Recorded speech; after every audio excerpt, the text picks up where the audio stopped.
But think of it, a modestly successful comedian, President Zelensky, talked the United States of America into spending $350 billion to go into a war that basically couldn't be won, that never had to start and never would have started if I was president, not even a chance. And it didn't start for 4 years, never would have started.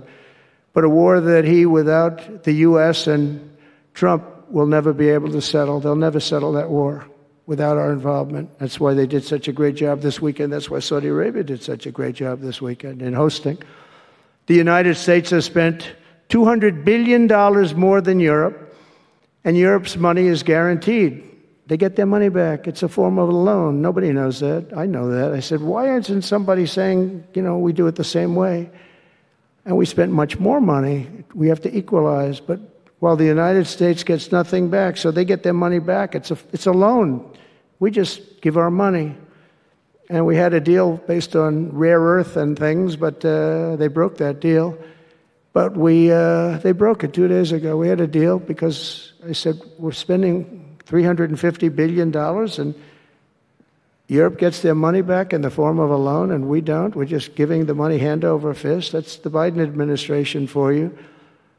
But they're no longer dealing with the same United States as they were dealing with a few months ago. Why didn't crooked Joe Biden demand equalization, and that this war is far more important to Europe than it is to us, and that there's a very big, beautiful ocean, a separation? This is, we're helping Europe. We're trying to help Europe. On top of this, Zelensky admits that half of the money that we sent them is missing. They don't know where the money is. He said, well, we don't know where half of it is. That's great, wonderful. He refuses to have elections. It's low in the real Ukrainian polls. I mean, how can you be high with every city is being demolished? It's hard to be high. Somebody said, oh, no, his polls are good. Give me a break. Every city is being demolished.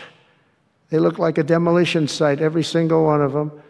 And the only thing he was really good at was playing Joe Biden like a fiddle. He played him like a fiddle. That's an expression we use, Yasser, to say that he's pretty easy.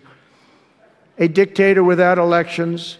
Zelensky better move fast, or he's not going to have a country left. Got to move fast, because that war is going in the wrong direction. In the meantime, we're successfully negotiating an end to the war with Russia, something all admit that only Trump is going to be able to do in the Trump administration. We're going to be able to do it.